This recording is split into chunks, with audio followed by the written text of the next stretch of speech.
Bedros, good to see you and sit down with you finally. We were talking about it yesterday, that this is the first time we've met. Yes, sir. First time we met in person, yet it feels like we already know I've known you and right. I know who you are and what you're about. Right, yeah. Exactly. Yeah, no, I really appreciate the opportunity to come out here and experience what you're doing with your Squire program. Thanks, man. And by the way, thank you for speaking at it, pouring into those men. It was just an amazing talk. I know I personally took away notes, and they did as well. Good. That's great. You know, you said something to me yesterday. You had said that what you'd done with Fit Body Bootcamp and all your other businesses, well, I obviously believe there's still passion there. You never thought that it would be funding what you're doing with the project and also with the Squire program. That was very interesting to me, how you and your thought process has evolved and where it's come since you started. Yeah. So it was one of those things where, again, when I told you how much it cost to just insure one class of the project, right. $26,000, right? Yeah. And people go like, no, that's for the year, right? No, that's for one class. That's it, yeah. And you know, stuff like that. And then when you think about the logistics of the whole thing, it literally costs about $100,000 to run one class for us. And we do it very high end, like they get a real nice Swiss watch at the end with the project crest on it and all this stuff. But all that to say that if I was just going to start that from scratch, and maybe I would not have started something so elaborate from scratch, but Fit Body Bootcamp, my franchise, has allowed me to have this discretionary fund to be able to do things that I feel I'm called for. In this case with the project for men, and then the Squire program for boys and experiencing that rite of passage. And so, you know, now in part of my coaching of other entrepreneurs, I'm like, look, it's one, have multiple income streams. We've learned that through this whole COVID dilemma. Definitely. Yeah, people who've had multiple income streams found that some of the streams died, and others stayed the same, and others might have just skyrocketed. And I think it's a good point too, because you're also talking about a diversification in income streams too, right? Yeah. As opposed to all being in the same avenue or vein, all being subject to the same type of risk. Correct. Exactly, because if you got 4 income streams in the same space, and that space crashes, it's a fun way to become homeless. Yeah. and so diversification and multiple income streams, but then really being mindful about what do you spend your money on, right? Like, sure, we can all go buy things, and I'm not against things. Like, I love having nice houses and experiences, etc. But if you're cut from the cloth of service, you keep saying, I'm going to wait until I make the next million before I start donating and giving. What if you just didn't go buy that thing to flash with, and instead donated and gave now? And so to me, it's always been that. I've had the good fortune to have the self-awareness to realize that I am hardwired to serve, and it feels good. And I've done that for as long as I can remember, and it's just a great feeling. Yeah. I think people, whether it comes to if it's service or starting a business or doing a podcast or any number of things that anybody could do or have interest in, I think one of their biggest concerns is because they may not be able to do it to the level that they want today, that it's not even worth starting. That's exactly what it is. Yeah. I felt that way 11 years ago. And 11 years ago, we started donating to, 12 years ago now, Shriners Children's Hospital. And we did that because a friend of mine, Jim Saya, he, at the time, was a Miami police officer, and he worked on the narcotics department. Single father, and his son had spinal issues. Okay. And his son's in a wheelchair. And I said, Jim, how do you, on a cop's salary, how do you pay for all the medical procedures? As your son gets older every year, the wheelchair has to get bigger. Oh, yeah. Right? And just like when he told me the price, like $13,000 for a wheelchair, it's not cheap. He goes, you know what? If it wasn't for Shriners Children's Hospital, I don't know what I would have done. I had never heard of Shriners. And I remember thinking like, man, I got to donate something to it. But at the time, 12 years ago, we're kind of just getting on our feet with our franchise, and, you know, credit cards are maxed out. Sure, yeah. I was like, well, I could probably just donate maybe $50. But I didn't. 6 months later, it was eating away at me still. Like, why didn't I donate that $50? Could it have bought something? Could I have donated $50 3 more times since, right? And so after 6 months of having it eat away at me, I realized that just donate what you can and start the consistent habit. Right. And then the 50 becomes 55, becomes 100, becomes thousands. And now we're 7 figures in, donating to Shriners. We're partnered with Shriners. Our franchise now, with every web special you buy with our Fit Body Bootcamp workouts, like $2 or $3 of it goes to Shriners, and that wouldn't have happened if I just waited. Like, I can't wait to donate $1 million or $100,000 or whatever. Right. Like, because you always have other things to do with your money. Of course. Right. Of It's course. the reality. Yeah. So, obviously there's benefits in service and donating and giving and being charitable. There's obviously benefits for the recipient. Sure. But there's also benefits for the giver too, right? I think there's a lot to be said for an abundance mentality. I think there's a lot to be said for the actions that you're taking that say, I have so much so that I can actually give to other people now, which I actually think is part of the definition of being a man. Sure. Is not only can you take care of yourself, but you have the capacity to take care of other people. Yeah. And that is, again, we share in that definition in what a man is and should be. And going back to what you said there, the act of giving definitely produces an amazing outcome to whatever you're giving to, the church, the cause, the charity.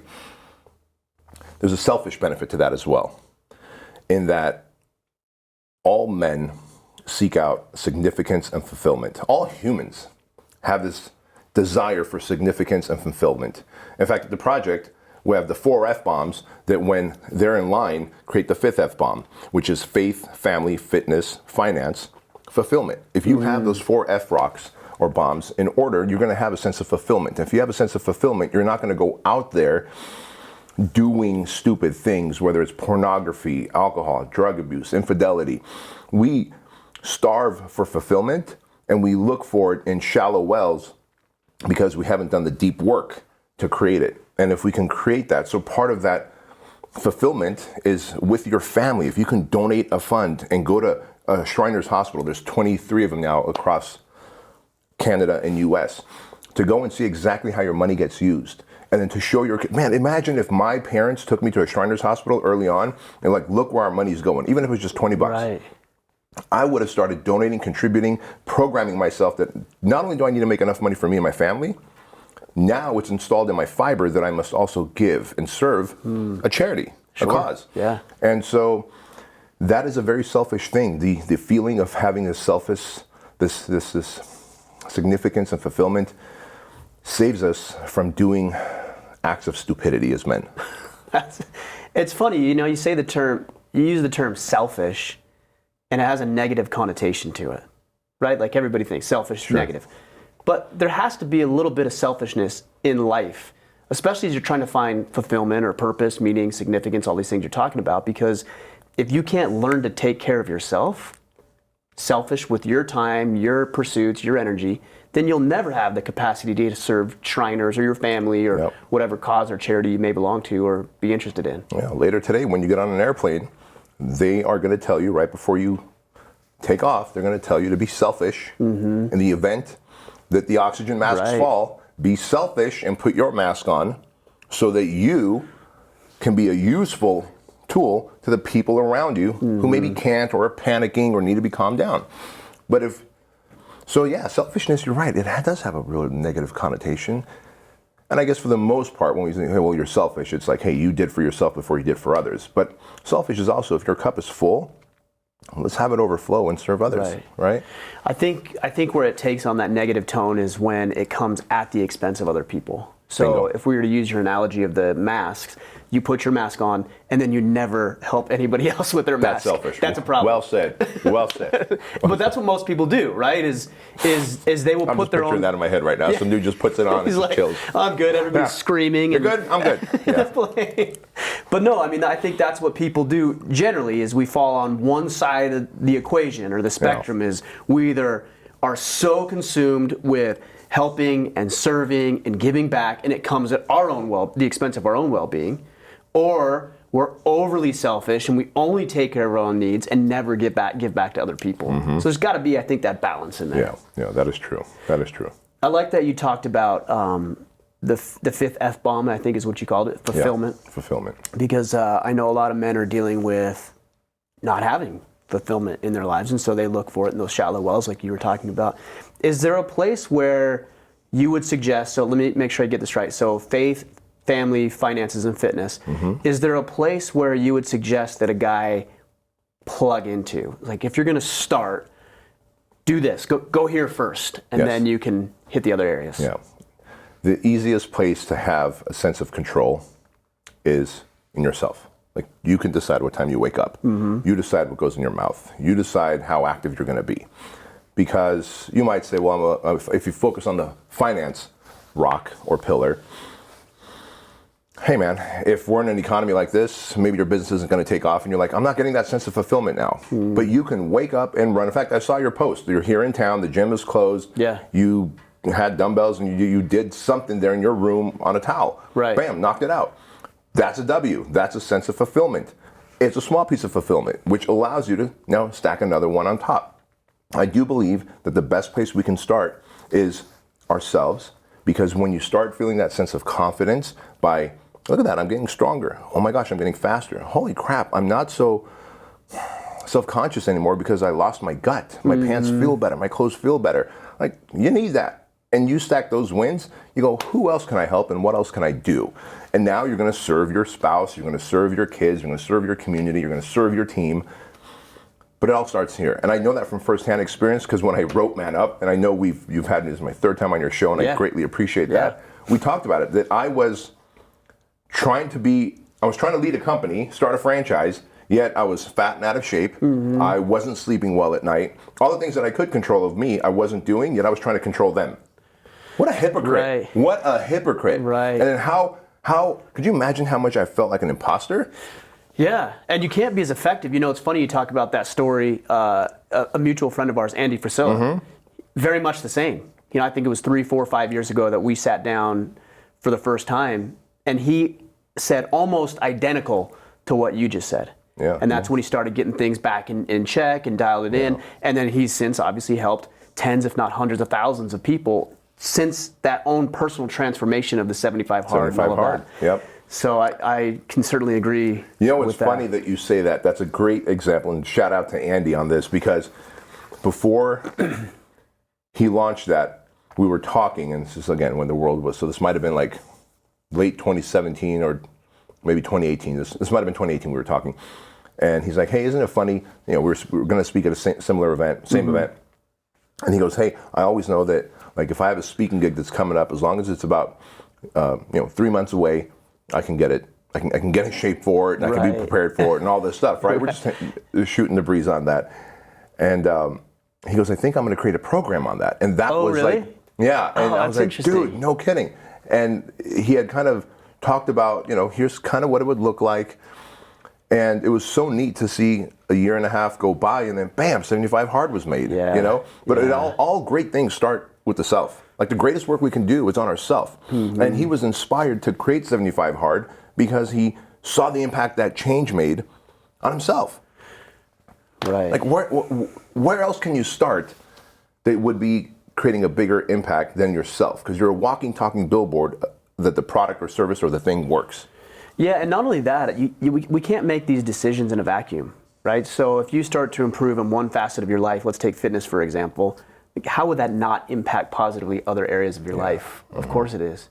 I think Andy did something else with the 75 Hard program, and I wanted to come back to something I saw yesterday to talk with you about on this, is that, it's going to help you get fit and strong and in shape, but it's a mental health program, right? And so you're changing your mindset because you're doing things that are hard and uncomfortable, and maybe even things you didn't think you could previously do.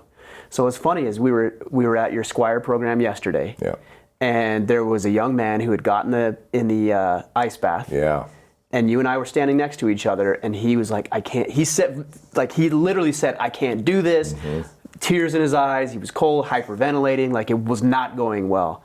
And then we had the conversation about, in the next 3 minutes though, he's going to prove to himself that he can do something he didn't think that he could do. Yeah. And that's a powerful, powerful moment for him. That was such a transformational moment. And, after you spoke, you were there a couple hours, and we did the truck pull in that ice bath, and that's where you saw that.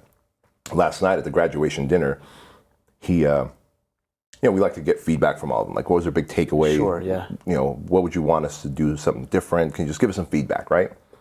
And he goes, that ice bath, I wanted to get out, but because I stayed into it, he goes, my heads are above the cloud right now. Those were his words. Yeah. And his dad just looked at him and started tearing up. because how do you create that moment in any other way? Yeah, okay, you can do an ice bath at home or whatever, but he's going to be like, no, Dad, I'm not going in. Yeah. But in that moment, with peer pressure, and we do need pressure as men. Sure. Pressure, Tim Positive Grover. pressure, right? Yeah, Sure. Tim Grover says it. Pressure is a privilege, right? And positive pressure. No one's like, hey, you're going to hold your head under the water, but you see your peers doing it. And then there was young William, that tiny little dude. Yeah. Like, well, he did it like a little savage. So you know what? I guess I He can got in there too. and didn't flinch. Yeah. Like positive pressure has helped me do a lot of things that I would otherwise back out of in life. That's a good point. It's funny. That young man that we were talking about, he actually reached out to me on Instagram, and he said something that I thought was really, really cool. He said he apologized to me. He said, "I'm sorry for the language I used in that video." And I just thought, because he was pretty worked up. Yeah, he was pretty worked up. And I thought, man, what a testament to his father. What a testament to what you guys are doing. That not only is he caring about putting himself in difficult circumstances, but he cares about the way that he presents himself and the way that he shows up and has respect and reverence for what he's doing. And even himself, honors himself by saying that. That was pretty impressive. I mean, in that moment, knowing all you and I knew about him was, right? And from that day yesterday, in that moment, it's like, okay, that's interesting about his reputation. He might be someone who's emotionally reckless and has, cusses like a sailor. So instantly, we start judging people, and you're supposed to, and that's okay to do. I know it's like scary, don't judge people, but yeah, he was setting the foundation for his reputation. But by reaching out and saying, hey man, I'm sorry for my language, I got worked up, gives you a second chance to go, you know what? Look at this guy, look at the depth of his character forming. Yeah, I mean, what a great lesson in being able to remedy and fix things. And also, we talked about that ice bath being 3 minutes. I think about that with a workout too. If you're sitting there and you're like, maybe you're 50 pounds overweight and you're thinking to yourself, I just want to lose weight, I want to be healthy, I want to be strong, I want to look good, I want to have the self-confidence that comes with it. And then you see the bag of chips. Right. Or you know that you're going to have to get up at 5 a.m. or 6:30 or whatever it is and do your workout. Change happens in such a short period of time. You can not eat the bag of chips. You can forgo that for 30 minutes. Like, you can do that. Anybody can do that. Anybody can do that. Or you can get up and you can work out for 20 minutes, even if you don't want to. And then the way that you feel after you do that is incredible, and it sets the foundation for you doing it moving forward. Bingo. And it's such a short period of time. We're not telling you to suffer forever. Just go suffer for a half hour, and then you're done. Do you think, because isn't it funny that we have more convenience at our fingertips, more access to information with these cool little gadgets, yet we've gotten more unhealthy and fatter and diseased than ever. And I wonder if we've gotten access to too much convenience. In other words, if too much convenience and access, because the hunt for good information you've probably thumbed through an encyclopedia before, right? Yeah. And so going to an encyclopedia when you don't have Google to give you the answer of how many people, the population of Switzerland, which I just happen to do because we're opening up locations in Switzerland right now. But, to go to an encyclopedia and do that, when you do harder work to produce an outcome, you are more in love with that outcome than if the outcome came easy. Building a canoe versus buying a canoe. You will take better care of that canoe that you built with your son than if you went and bought a canoe that someone hand built. Of course. That's just how it is, because you know the work you put in. And I just wonder if this convenience has kind of crippled us. Well, I think as men, we used to be stronger and harder and tougher, more resilient, more gritty, just because we had to be. Or you would die. Or you would die. Those are the two choices. You can get tough, or you're literally going to die. We're not faced with that anymore, right? No, so what we need to do is we need to voluntarily put ourselves in demanding and difficult circumstances. But that's not an easy thing to do, but it has to be done because it's not going to be presented any other way. So, going back to modern days, I'm going to ask you, when someone has the option of going to the grocery store versus turning on the app and literally saying, I don't know if you've used those grocery store apps, but it will literally say... I live in such a rural area like that. My wife showed me, you could say, I want bananas, I want them organic or not, Oh, we have done that. Okay, and how and many? you go pick it up? Yeah, and yeah, we have done it that. has the images of, like, do you want it super ripe with the little dots? Yeah. Like 3 or 4 different pictures, like how ripe do you want it? Do you want it kind of green so it'll ripen up on your counter? And then they'll deliver it to you. So when you have the opportunity of going in and picking it out yourself, and let's say it was raining that day.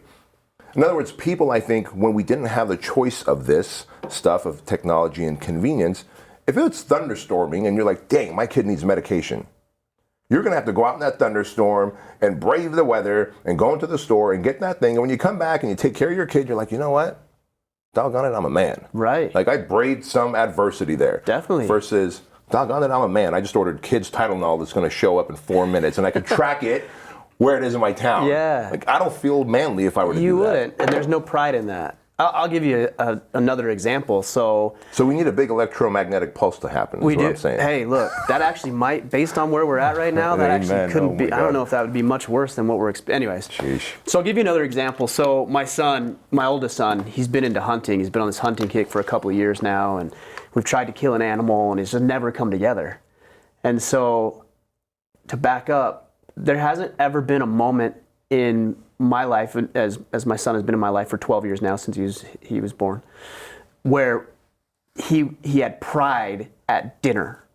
Because what would he have pride about? Sure. Like, he's just eating, he's consuming. That's all he's doing. He's just consuming resources. So there's nothing to be prideful about. Okay, so we spent 2 years trying to figure out, okay, let's grow the food plot, let's put up the stands, let's put the cameras out, let's track where everything is. Well, several months ago, we were invited to go on a hunt in Pennsylvania with a friend of mine, and we went out there. Long story short, my son ended up harvesting his first deer, big, nice, mature Pennsylvania buck. Mm-hmm. And he shot it himself. He sat in a tree stand for 2.5 hours in the cold and the dark by himself, and he shot that thing. The first thing we did is we pulled it out of the forest. We had a side by side, so we brought the side by side up, and it was me and my oldest son and my second son, and we had to together lift it into the side by. So he's like, "This is heavy, Dad." I'm like, "I know, but it's just us. Yeah. Like, we got to No get it in there." forklift. Yeah. So we lifted it in there, and it took us 2 or 3 tries, but we finally got it in there. Then we broke it all down. We skinned it. We broke the meat. We processed it all. Then we got home and we processed it further. You would never imagine the amount of pride that he had in taking a bite of food at dinner, something he'd never experienced before because there wasn't anything to be proud about. And now there was an element of pride and there was accomplishment and satisfaction, fulfillment in his personality. Yeah. So to that point, my dad, when I was a kid, I was probably 12, 13, probably right around your son's age. Told me a parable, and an Armenian parable. And I'll just say it in English because it's going to make sense in English and it won't in Armenian. And so, there's this family, and Dad says, "Hey, son, you're of age now, and you need to go find yourself a job. So go to the market and find yourself a job, right?" And of course, Dad comes home that night. "Did you find yourself a job?" "Nope." So he really gives him a stern talk, and he's like, "Hey, you're of age now. You need to contribute to this household. Go find yourself a job." And of course, the kid doesn't go out and do it. Dad comes home and goes, "Hey, did you find yourself a job?" He goes, "Yep. And look, I earned $5. Dad takes the $5 and immediately walks to the fireplace and throws it in the fireplace. And the $5 burns. And the kid's like looking at Mom because the kid got the $5 from Mom, like, just so Dad doesn't get mad at me. The next day, the kid goes out and actually finds a job. And Dad says, "Hey, how was your work?" "Good, I got another $5 again." Dad goes over to the fireplace to throw it. The kid just jumps on his arm like, "Don't you dare throw that," right? And really, it's you value what you harvest. Yes. You value what you harvest. And it doesn't matter. Our version of harvest these days, I guess, in metropolitan USA, is to be able to go to a store. And I'm convinced that convenience and comfort are going to be the death of us. Yeah, I think the other thing it does, when it's convenient, it frees up time, right? So if you don't have to pick everything out and somebody else can pick your groceries, in that example, it frees up time. And then what do we do with that time? More trivial bullshit. And so now we're inundated with a bunch of trivial nonsense that doesn't really matter, that does not add any sort of depth or fulfillment or meaning to our lives. But we have a lot of time because we have all these conveniences. You know, like me going from point A to point B. I thought about it as on my flight out here. It took me, I left at, what time did I leave? I left at 2 or 3 in the afternoon at my place. And I got here in the evening, it was probably 9 o'clock in the evening. Yeah. So it took me about 9 hours to travel from Maine to California, which I was complaining about. But I'm like, you know, 100 years ago, it would have taken you months, and you probably could have very easily died on the way over. The death probability would have been higher as well. Right. So we've come up with all these conveniences that are very nice and comfortable, but then we filled it with things that aren't relevant or don't give us more meaning and purpose in our lives. Yeah. Ain't that something? Ain't that something? And that's the thing, right? Like, because the argument that someone might have is like, guys, what are you talking about? Like, that convenience gives you more time to do purposeful stuff. Yes, on paper that sounds amazing, and the most disciplined will. The truth is, the convenience of having Marlon, our housekeeper in my house, gives both me and my wife to work on do our deepest work, right? Mm-hmm. She keeps publishing recipe cookbooks and is the CFO for Fit Body Bootcamp, and I do my thing. But the reality is, most of us, and if I went back even 10 years ago, if I had the convenience of someone shopping for me, I would have used that time to mess around. Of course. Like to do stupid stuff. Yep. And at the end of the day, and you do enough stupid stuff, you start getting stupid. That's just the reality. Yeah. Like, if you're not sharpening those synapses, they're dulling out, and we get stupid. And that is my greatest concern for society. But anyways, I don't know if we have an answer for that. I just wanted to hear from you on that. I felt actually the same way when I hired my first employee, because I was really fearful about hiring that individual, because I thought to myself, what am I going to do with my time? And I knew that I probably would have squandered a bunch of time. Yeah. Which then, how do I pay for this individual? Because now I have to worry about my paycheck and theirs. So what am I going to do? And then I just had a little bit of faith in myself and said, okay, well, I'm going to be intentional about this. I'm going to hire this individual. They're going to do X, Y, and Z, so I don't have to do that. And now I'm going to do X, Y, and Z. And I became more intentional about the way I was going to spend my time. I think that's what guys are not doing. Yeah. We have all these conveniences, and they aren't intentional about how they're spending the time that has been freed up. What was that quote that you said about if boys don't know? Yeah, if boys don't learn, men won't know. If boys don't learn, men won't learn. And you shared that yesterday at the Squire program. And really what you're talking about here is the answer to, I guess, the question that I brought up. And that's, is all this convenience and technology harming us? Well, yes, if we continue to do stupid stuff with the time that we've, I guess, bought back because we're paying someone to deliver food for us. But on the flip side, if we're intentional, and if you teach your son that, hey, this thing could really, lots of convenience and comfort, but it could also suck you into this whirlwind of stupidity. Mm-hmm. And so let me teach you how to use this. This is no different than a gun. Of course. And I do believe we can kill people with this. I can leave enough messages for someone on their comments to get them close to suicide. And we've seen, unfortunately, people do that. And I just want to kind of bring that to the surface. Like, we have a responsibility as parents, whether it's fathers teaching their sons and parents teaching their family, their kids, but we have to teach our family on what do we do with this device, how do we use it, what are the best practices, and when we do buy back our time with it, because right now my son and daughter, during the week, they do school through the laptop, right? California schools are shut.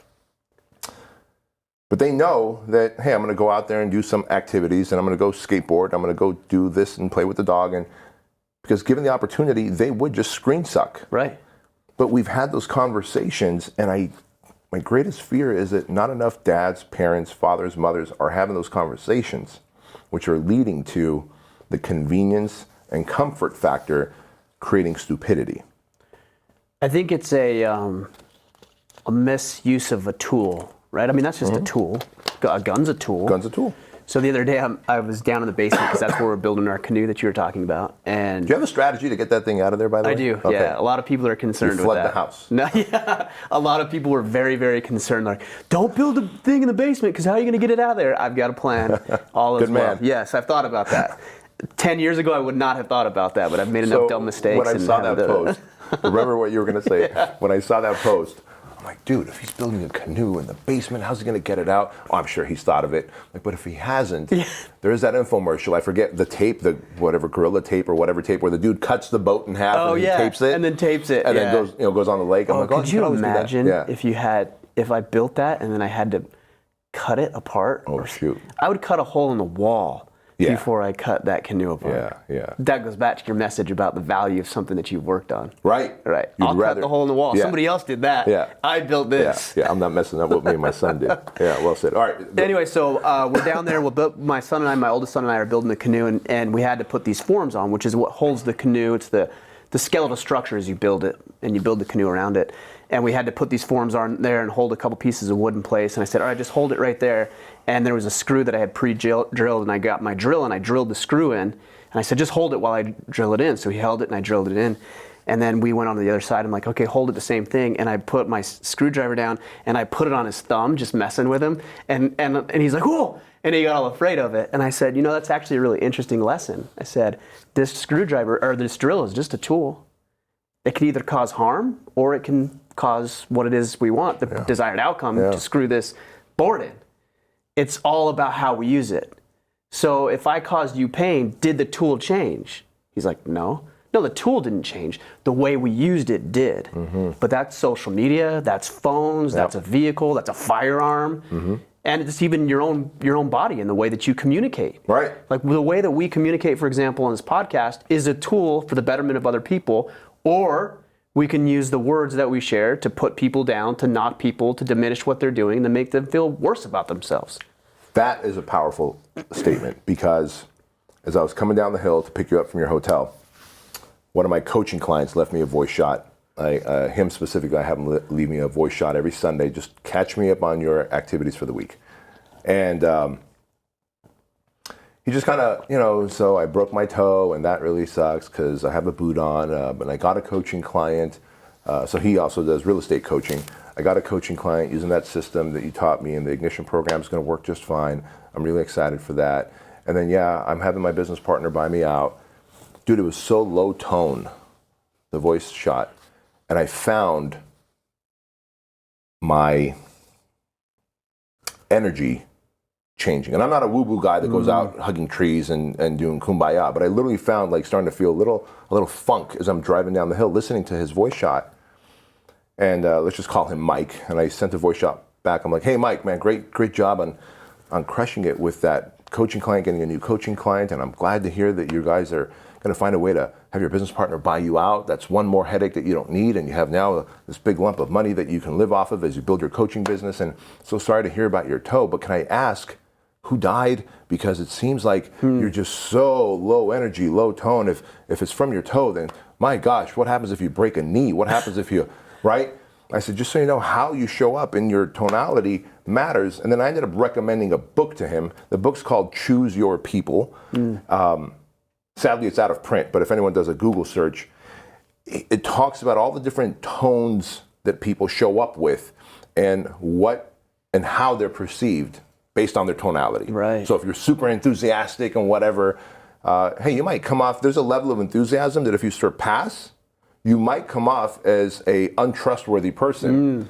Faking it. Right? Exactly. Sure. Exactly. On the flip side, if you're kind of like, and so I broke my toe and I got a coaching client and I found a way to get bought out of my business, it's like, oh, I don't think I ever want to talk to this guy again. He just seems like a loser, right? There's everything in between. Right. And so I'm like, dude, you got to find a way. This book's been out of print for 20 years. You got to find a way to buy it on eBay or find the Cliff Notes, or maybe someone does a review on YouTube, but you got to Choose Your People is the book. And he sent me a voice shot right back saying, holy crap, I listened to my voice shot. That was horrible. Thank you for giving me those outside eyes. But sometimes we need those outside eyes to tell us how we're using the tools that we have in our body, whether it's body language or it's actual voice and inflection. Sure.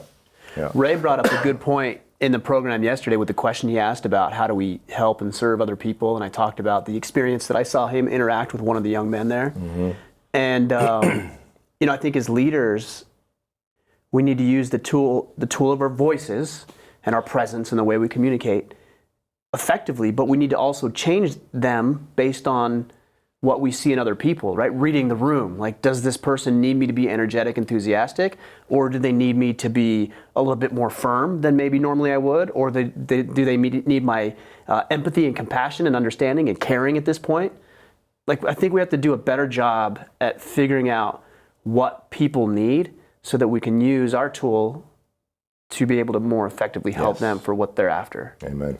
Amen. There's just too many guys who are like, oh, 0 Fs, and I don't care about whatever. If they don't like what I have to say, then screw off. And I'm like, how does that help anybody? Dude, that's like showing up with a hammer, and therefore everything's a nail, right? Exactly. Yeah. That's just silly.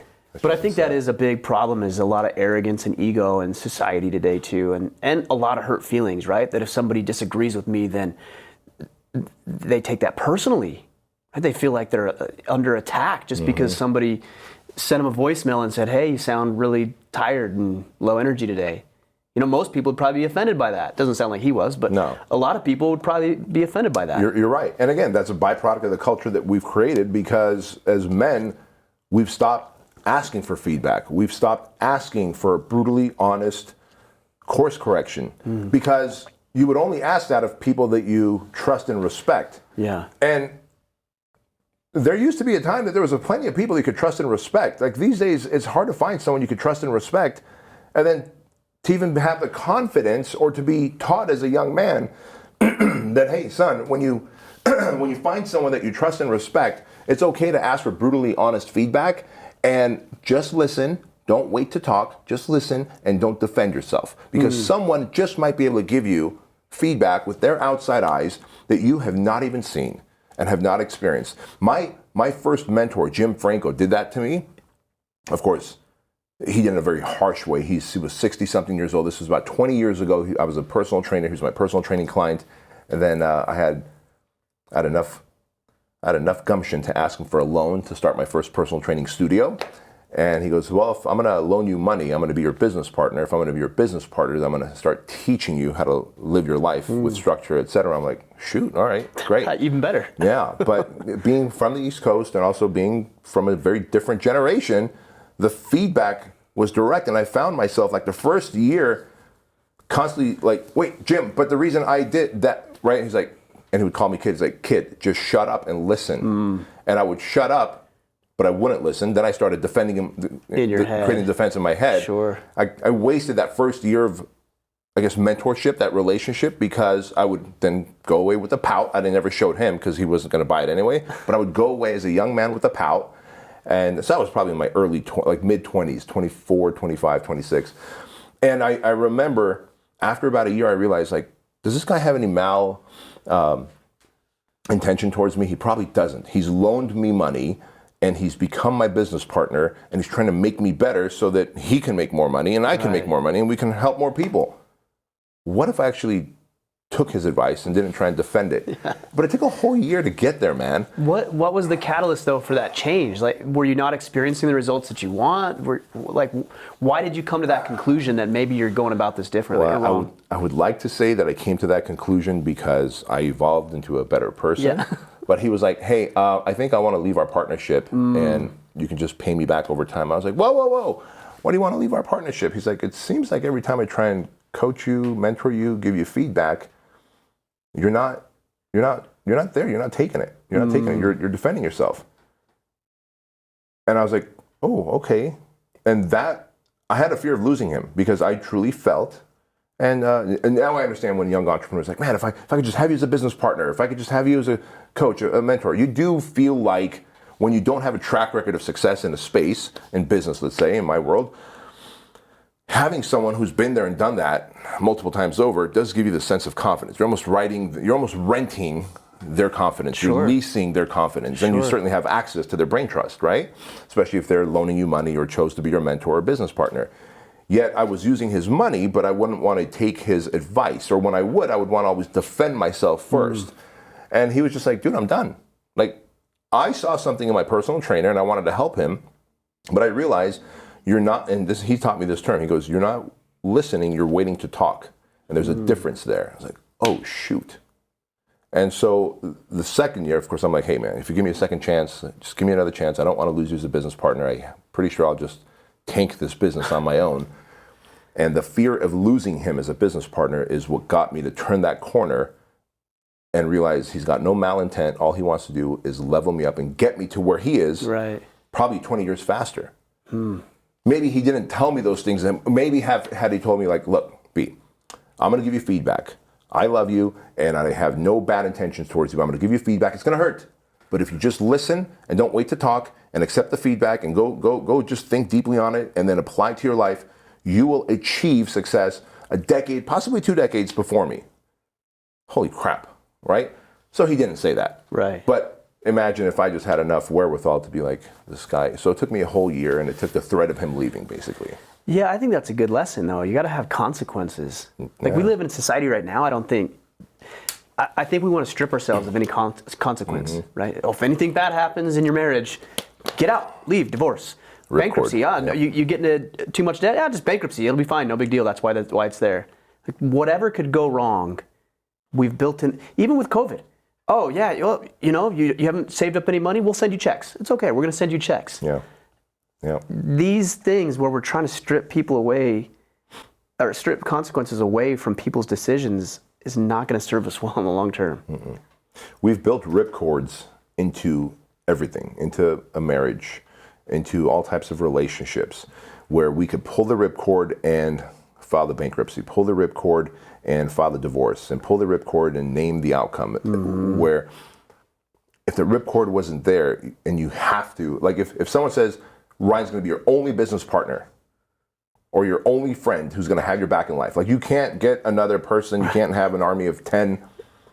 If we had our differences, we would have to work it out. Yeah. We would have to work it out. And it goes back to what another lesson from good old Jim Franco. He goes, you know what the difference is between the ham and the eggs on a plate of ham and eggs? I'm like, I don't know, it's breakfast. I don't know. Yeah, one's ham, one's eggs. Right. Different animals. He goes, well, the chicken was involved. The pig was committed. That's a good point. It's a level of commitment. Yeah, that's a good point. And so these days, people are involved in friendships. They're involved in a marriage. They're involved in business, knowing that there is no real deep sense of commitment because I can pull the ripcord and get that government check. I can go to Tinder or whatever the next goofy app is and swipe left or right or up and down and find the next Mrs. Right. And with the lack of commitment there, we end up operating more like the chicken, where we're involved in life and not fully committed. And that can't lead to anything great, can it? Well, so here's the deal on that. I don't think there's anybody listening to this who would disagree with that. That if you're committed, you're going to experience more results. Like we all know that. So why don't people get committed? Why do they dabble or make things casual and cavalier about the way that they approach aspects of their lives? Well, one side of the coin for me in my head is I go, they are seeing so many things. We have access to so many things. My wife and I had this crazy conversation. We're like, you know what? We used to not really, not care what happens in other countries. But for the most part, you would turn on the news. Sure. There was that one talking head that you know, liked, and trust, who actually broadcasted news, not his opinion, and not the opinion of a conglomerate. Right? And it was usually the news kind of in your city, maybe in your county, in your part of the world. As humans, when we go back to caveman era, did we really care what happened to the other side of the world, to the caveman there? Like, I really don't care, because how's that going to put food on in your cave? No, I still got to start my fire today. Exactly. I still got to spear that saber-toothed tiger and drag him into my cave so that the wife and I could cook it up for the family. Like, the news I want to know is, did we run out of saber-toothed tigers? Is it raining and can I not start my fire? Like, I just want to know local news. And I think I'm not a doctor. Sean Stevenson's not here. We don't. But I do believe our brain is only wired for, I just need this much information. And now we've got these goofy things where we see information from all over the world and opinions from all over the world and lifestyles and of course, careers and impact from all over the world. And I'm like, well, shoot. This dude's got a podcast, and in 6 years, look at the impact he's made with his podcast. So maybe I'm going to start a podcast as well, in addition to my franchise. And look at that guy, he's got a supplement company. I'm going to start that as well. Yes. Well, shoot, look at that. Look, I might have the capacity to do all those things, but that's because I know how to find and build leaders and attract them into my world. if you only knew what you cared about, and we didn't have access to this, I think you'd be like, well, what am I passionate about? I'm passionate about making canoes. And I would just be building canoes all day long, not knowing that there's a dude on the other side of the country that is building airplanes. Right. Right? Right. But And now compare yourself to him. Right. The comparison thing, and I feel like, well, he might be having more fun than me, and he might be making more money than me, and he might be having a greater impact. But is he really? Because he's feeling the same thing about me as a canoe builder, isn't he? That's true. That's a good point. I don't think our brains are wired to process that mega global information. Yeah. And then we have jealousy, envy, and greed kicks in. The greed glands begin to percolate, and before you know it, I want to do what you're doing, and you want to do what he's doing, and no one's really doing what they should be doing. Yeah. So what is the solution? Just to turn it off? Is it to? In some ways, yes. I went from 1,014 followers, or that I was following. I'm down to 217, and my goal is to get it to 100. 100 people that I follow, who are friends that I go through my filter of that I trust and respect. Right. Trust and respect, because there's someone in the industry, good dude, you know of him. I'm not going to put his name out there. He really is a good dude, good heart, great entrepreneur, but stirs the racial pot. Stirs the racial pot. And I'm like, dude, we're already divided enough. Yeah. Like, stop it. Be cool. Like, cut it out. Stirs the racial pot. And so I'm like, do I really need to be following him? I don't. I can still be friends with him, see him at events. Hey, I'm in your town, want to go work out and break bread together. But I realize he adds value 90% of the time, but that 10%, if I get worked up, did he really? Yeah. Right? So I just started, like, I need less information. I've gone to even less information than I was getting. My life keeps improving because I'm convinced that we're not capable of processing all this stuff. And then, of course, the algorithms are designed to feed you whatever thing that you lock onto and starts driving you crazy. Of course. Yeah, it is the like that idea of the attention economy, right? And I would even think it's different than just their attention. It's more of like an outrage economy. Because I don't want just your attention. I want you to be outraged. Yeah. I want you to be worked up. Because if you're worked up, you'll make dumb decisions. Sure. You'll tune into this longer than you should. My wife and I differ with some of our philosophies on conspiracy theories that might be happening in the political climate right now. And she's like, doesn't this even concern you? I'm like, yes, of course it concerns me.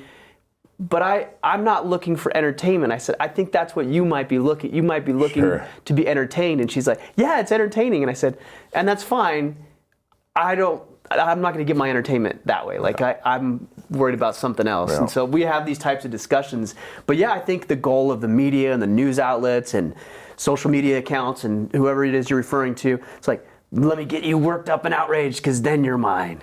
That's exactly it. That's exactly it. Hey, there's a sweet little lady named Marlene in Stratford, Canada. In case anyone's wondering where Stratford, Canada is, Toronto, keep going north, and then over a little bit, a little farming town called Stratford. And who's from Stratford? That kid, the singer. Hey, Ed, I know you've played this guy's music as a DJ. It's on the tip of my tongue. White kid from, well, I don't know if the world knows that he's from Canada, like a lot of club music.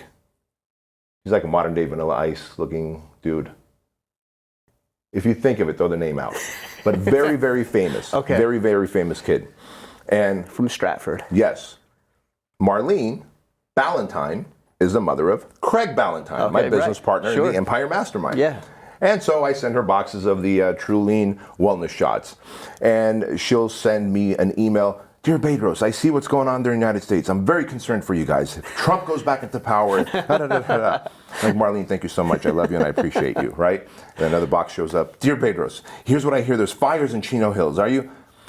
Marlene should not be worried about what's happening in America.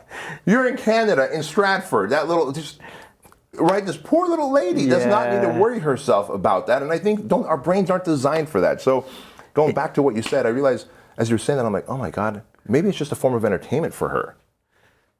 And that's okay if it is, I suppose. Well, but so then, and I don't know this woman, so I'm not making a speculation about her, but I think a lot of people, yeah, for those people, it is entertainment. And entertainment's Bieber. okay. Sorry. Justin Bieber. Justin Bieber from yes. Stratford. Stratford. I would have never guessed. And so when Craig goes to visit him, so imagine, I've actually visited Marlene's home. Like I'm talking like 20 acre, 30 acre, 100 acre farms that I live in Southern California. I don't see that. It's different, yeah. Right? She makes the best smoked pork chops. It's a different story. But we go to their local little YMCA because they don't even have a gym. And Craig's like, when Justin Bieber comes out and visits his family, like he works out here. Like I'm like, that's just bananas. Like Justin Bieber works from this town, works out in this little hokey gym. But anyways, let's continue. The loop had to be closed. Justin Bieber. Yeah, the OCD kicked in. What is the balance though between isolating or focusing on yourself, and then, politics is a great example. I believe we should be informed. Sure. But I don't think we should be inundated and consumed to the degree that we're not able to do our own things. Like, how do you find the balance of, yes, this is information I need and want and would be relevant, and this is nonsense, I don't want anything to do with it. Would you agree, as someone who does very meaningful work, like you do deep work? I try, yeah. I do deep work. You're being very humble. Like you do deep work. Thank you. If you have a purpose on this planet, if you have a purpose and you're doing meaningful deep work, the balance will form itself. You will be informed about what's happening in your world, but you will not be consumed by it. And, all caps, multiple exclamation point comments on the social medias, because you have deeper work to do. And this goes back to what I shared with the kids yesterday before you came at the Squire program. I said, look, so you saw Nest, the dog, our German Shepherd there, Aaron's German Shepherd. A German Shepherd, because Cookie is part German Shepherd, my dog, part Mastiff. And so when we got a dog trainer, the dog trainer pulls me aside and said, look, the German Shepherd in this dog, that dog needs constant purpose. It needs to be shepherding something. So your kids are going to be perfect for her to shepherd. So make sure you connect them. She bonds with your kids, and she needs a morning routine. She needs a routine. Every morning she needs to have this purpose. I'm chasing the ball. Dad's throwing the ball. She goes, don't you dare mess that up, right? Like she was just like the protector of all dogs on this planet. I was like, okay, ma'am, I won't. And I go, I'm just curious, what would happen if she loses her sense of purpose? She goes, let me tell you what would happen. This beautiful backyard that you have, she'll start digging holes in it. Tear it up. Right? And I go, why? She goes, well, actually you have one, don't you? I do. Yes. That's why I remember that picture.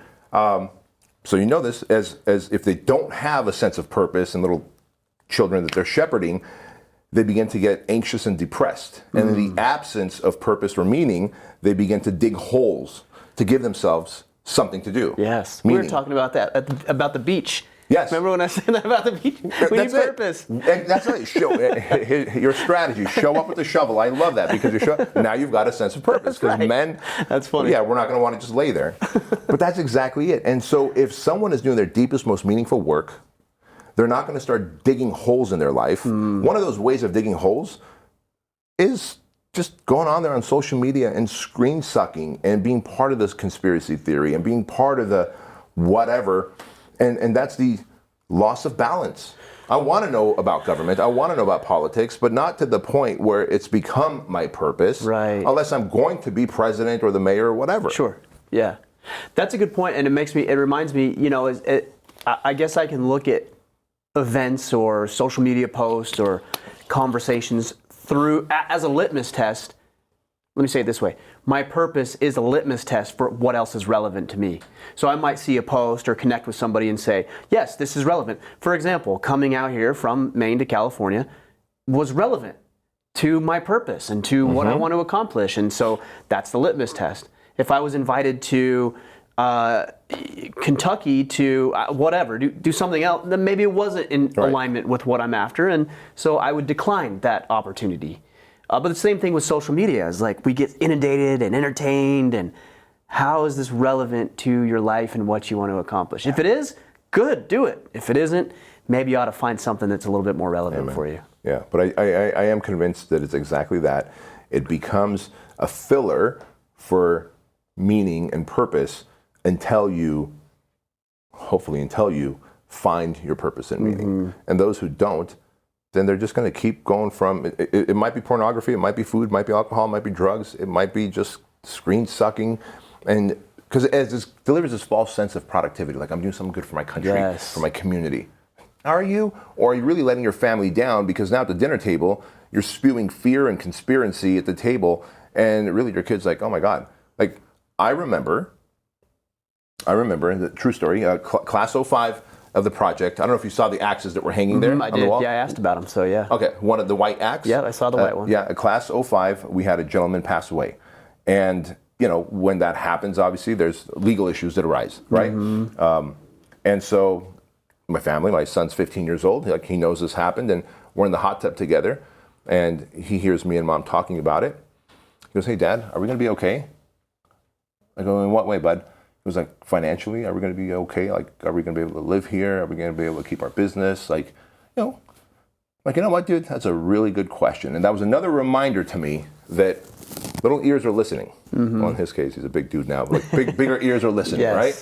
And so when you're screen sucking and then you think you're doing something productive by complaining about, guess what Trump did and Biden did and this administration, is it really necessary for your kids to hear and not be able to process through what's happening? Like, to me, I'm like, of course, man, we got insurance, we got all this stuff, and whatever, we're gonna be fine. He didn't know that. He's just like, am I gonna lose my friends? And we're not gonna live, like, where would we live and where would home be? And how's this gonna happen? Are you going to jail? I was like, oh shoot, those are all valid questions. Let's talk about it, That's a good point. And I think we as fathers have a responsibility to ensure that we're filtering that information and then painting it in the correct context so that they can learn. If you have a son or a daughter who's afraid of something they hear about, your job is not to feed into it. Your job is to explain it, to be rational and say, here's the reality, and here's what we face, and here's what we've done to protect ourselves. And we explain those things. Like we always hear these things of like, you don't talk about politics and money and this and that. I'm like, no, like with your children or sex or drugs or like that's exactly what you should be talking about with your kids. I remember having the birds and the bees with my two oldest boys, and we've talked about pornography, and we've talked about drugs, and we've talked about some really awkward and uncomfortable things that I would have loved not to have talked about with them. But that's my job. That's my responsibility. And that's where really I think the greatest thing a man can do with his son or daughter is to assume the responsibility of, I've got to be a role model, and I've got to forge information into this child. Like, they're going to grow, and I have a responsibility to do something. We can't just let time go by and let them grow. We actually have to pour into them. You said it well yesterday when we were at the Squire program when you were speaking. You even have to correct yourself. You're like, look, I know plenty of men. I know plenty of adult males, right? Because you're right, they're just giant man children. That's all they are. They're not men. They're giant man children because they are emotionally, mentally, some even physically still underdeveloped. Yet they're set out into the world, and we have that responsibility to lead our boys into understanding and defining, like, what does a man do? Are you just going to be a savage protector?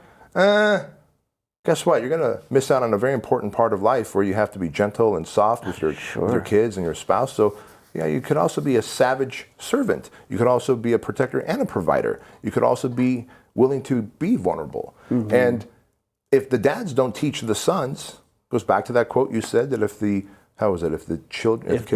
boys don't learn, men won't know. Boys don't learn, men won't know. And I was that.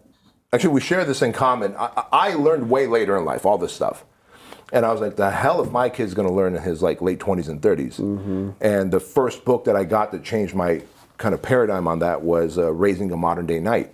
Great book. Every dad should go get that book. I forget the author's name. But when I read Raising a Modern Day Knight, I'm like, holy smokes. Holy smokes. First, I got to start doing all this stuff. I got to have an ethos. Secondly, and my wife was pregnant with Andrew at the time. I was like, all right, I got 9 months to instill this in myself. Live it, be it, so that I could be a role model to my son. And without that, man, it would have just been one of those things where hopefully I would have figured it out. But if I didn't, I would have just been that dad who let his son grow older, but not necessarily wiser. Yeah, which is a shame. I think that's a big problem in society is we have fatherless, so many, millions and millions of fatherless homes, and these boys are looking for, they're looking to men, they're looking for purpose and direction. They find it, they do find it, but it's usually misguided. Yeah. You know, they find it in the wrong places, the wrong outlets. They find it in sexual abuse or drugs or substance abuse, violence. They find it, but it's misguided and it's unfortunate. It takes men to be able to lead them correctly. Yeah. Yeah, and that temptation is so easily accessible too. Which goes back to when you say they find it, we know that all these former tribes and cultures, they had that ritual, that initiation into manhood. Joseph Campbell talks about it, that there was this tribe in New Guinea where the older men would come and pull the 13, 14-year-old from the arms of the mom and take them away at night, and they'd be wearing masks. And those masks signified the gods. And the gods really were a metaphor for authority and structure that society has. Because at the end of the day, you're dependent on your mom and dad for food and clothes and all that stuff. And so those, in some way they play the role of gods. And the idea was that they would steal this kid at night from the mom, and one of those men wearing the mask would start fighting with the kid. And he would fight with the kid enough to then let the kid win. And as the kid would win, he would tear off his mask and he'd put it on the kid. And by doing this, he's saying that you now have a seat at the table. You have a seat at the table. You now are godlike. You now have a say in the structure and the authority of this, and now let's start molding you into that. And that's the piece that's been missing. And if we don't have that rite of passage, we don't have that initiation, they go looking for it elsewhere. Because as boys, we're always looking for this rite of passage. That's why boys look up to, Squire program was literally based on knights had squires, because squires look up to the knights on how do I become a man, how do I fight with the sword, how do I tend a horse, etc. And so if we're looking for that, and the fathers aren't delivering it, and this is any news to you, you know this, fathers aren't delivering it, they're going to look to gangs. Of course. Some look to the military, which is great. Like, go there. At least there's some sense of structure and discipline. But others end up in prison, and prison certainly will deliver that rite of passage. Oh, yeah. Wes Watson, right? Wes. Wes. Great example. Yeah. Yeah. And there's structure there, but we're looking for it. And if we can't get it at home, they're going to find it in gangs and some level of violence, friends that are misguided that are going to turn them on to drugs, alcohol, pornography. So you might as well be the one pouring into your son. And also, and I think this is a testament to what you're doing, and I think you talked about this years ago when we initially talked, is letting them be around other men who aren't necessarily their father. Yeah. I've seen my oldest son in particular, because he is getting older and he wants to be more involved with the men now as he gets older. And I've seen other men father him. And 10 years ago I might have been threatened by that. But now I'm like, no, he needs to be fathered by other men too. There's other advice. Sometimes another man can say something or something in a way that I can't say it that might resonate more deeply with him. Yep. So this community aspect of men is also very important. And we know that. We know that success leaves clues. And so if, again, you have enriched your life by surrounding yourself with men that you trust and respect, and you expose that, and the reason you're not threatened anymore is because you're no longer a hypocrite. You are at that level. Sure, yeah, good point. You are one of those men. And you're no longer threatened because you're not just like, oh, okay, I got this Gucci watch, but I'm not really successful, and they're about to take it away if I miss a payment. Yeah. It's like, look, I can buy 20 of these. And so when you're there, the threat is gone, and you're like, you know what, fellas, I bet you guys can say things, and you guys will be able to show things in a light that maybe I can't. Right. And one of the best examples of that is, in fact, we were talking about Ray Care, as he says, Ray Care, former Navy SEAL. Every voicemail that he sets me is, this is Ray Cash Care, former Navy SEAL. And when he comes to our house, so me and my son play ping pong. We're like avid ping pong players. We even saw the ping pong table here. We have one at home, one here. Like, ping pong's our thing. And Ray, as it turns out, is really good at ping pong. Now, I'll definitely rub it in. I'll be very competitive with my son. Ray, as you saw, has a very different way of showing up. Most definitely. Very loud. Yes. Yes.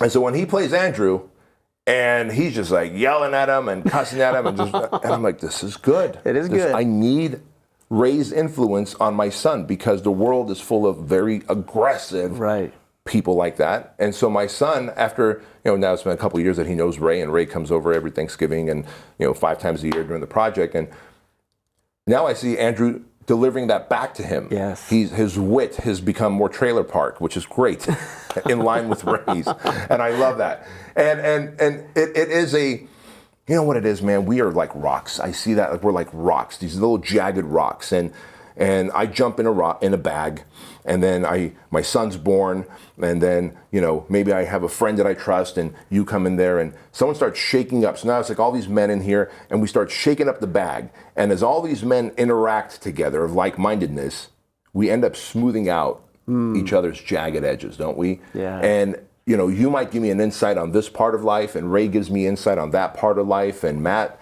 gives me insight on that part of life. And because I trust and respect these people around me, I am a more rounded man. Yeah. And that is what is missing. And as we closed off the Squire program yesterday, we had all the boys link up arms facing out, and all the dads and us instructors linked up arms facing in to them.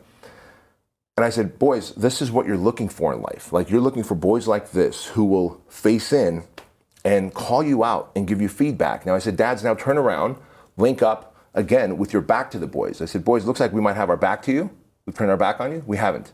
We're here to protect you. We're looking out for you in times that you can't look out for yourself, because life has a way of doing that puts us in a dark place. And we're here to look out for you and be your strength when you can't be. And again, we turned back around, linked up, and we poured into these boys. Each dad kind of shared one thing they wish they had learned when they were 13, 14, 15 years old that would have helped them in life. But that's the thing, man. That was the equivalent of all these jagged rocks going into a bag. And that's what a marriage is too, by the way, right? Oh, definitely. I realize how much my knuckles no longer drag as my wife and I have spent time in the bag. And there's been plenty of times I'm like, I want out of this bag. Of course, because it's painful. Yeah, I want out of this bag. She's making me talk about things and look at things and address things that I don't want to. Yeah. But as that bag keeps shaking up, and now a little kid and another kid, and now there's a dog and a cat and another dog, and man, the rough edges just smooth out, and that is really where wisdom comes from. I love it, man. That's powerful. Well, this is the third of many conversations to come. I really appreciate what you're doing. I really appreciate the opportunity to come out and be just a very small part of what you guys are doing for the men that are connected with you and the young men who are connected with you. And you're just doing great work, man. So I'm proud and honored to call you a friend. I appreciate it. Likewise. Yeah. Thanks, man. Thank you.